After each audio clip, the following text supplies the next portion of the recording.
Hello, this is Michael Silva. In this episode, we are going to talk about developing and maintaining relationships with influencers. As discussed previously, influencers are people who may not buy your services themselves, but who can refer you to prospects who can. Influencers can be an extremely valuable source of leads and referrals. I have received some of my best and most profitable projects through influencers. Who your influencers are will vary depending on your specific practice areas. When choosing influencers to include in your database, ask yourself the following questions. Question number 1. Who is likely to first hear about opportunities where services of my type are needed? For example, an insurance agent may learn about a major burglary when a client files an insurance claim and may suggest to the client that they hire a security consultant to help prevent future losses.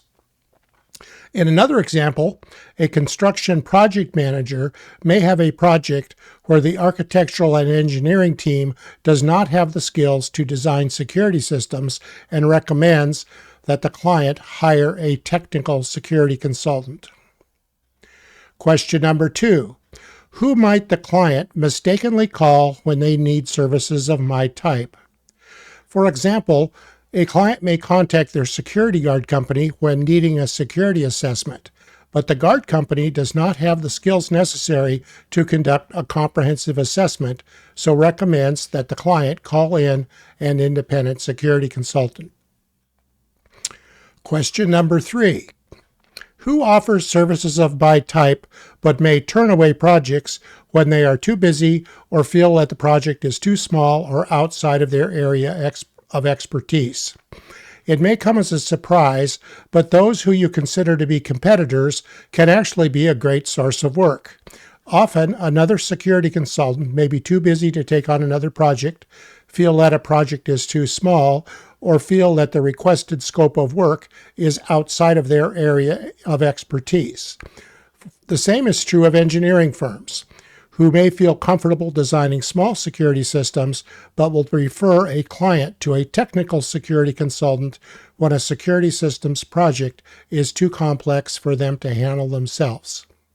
In some cases, a competitor may refer the client directly to you. In other cases, they may choose to hire you as a subcontractor to them. Who provides services in allied fields that are closely related to my own?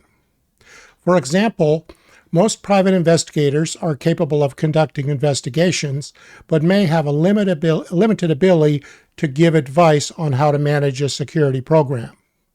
Audiovisual consultants can design sound systems, but probably lack the skills to design access control and alarm systems. Locksmiths can install simple access control devices, but probably lack the ability to design an access control system for a large campus with hundreds of access control doors. The list goes on and on. Here is an example of some of the influencers in my marketing database. Depending on your specialty, you will undoubtedly have a list of influencers that is different than this list. Many people starting their consulting practice will probably find that they have contact information on many influencers from their previous jobs. To locate new influencers, you should use the same types of techniques that were used to find prospects that were described in the previous episode. Once you are established, you may find that many influencers will seek you out, hoping that you can also help them. It is acceptable for you to make referrals to your influencers, provided that there is no potential for a conflict of interest. Influencers should be entered into your marketing database just like prospects, but should be separately flagged in the contact type field to indicate that they are influencers rather than regular prospects. You should make deliberate efforts to constantly grow your network of influencers and to stay in touch with influencers that you already have relationships with. By regularly communicating with influencers, you keep you and your service offerings fresh in their minds, making it more likely that they will recommend you when they encounter someone who has a need for your services. It is recommended that you contact each influencer in your database at least twice per year.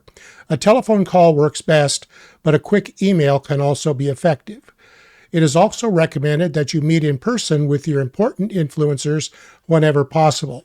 I try to meet with influencers for coffee or lunch periodically throughout the year, particularly when I'm working in the area near where they are located.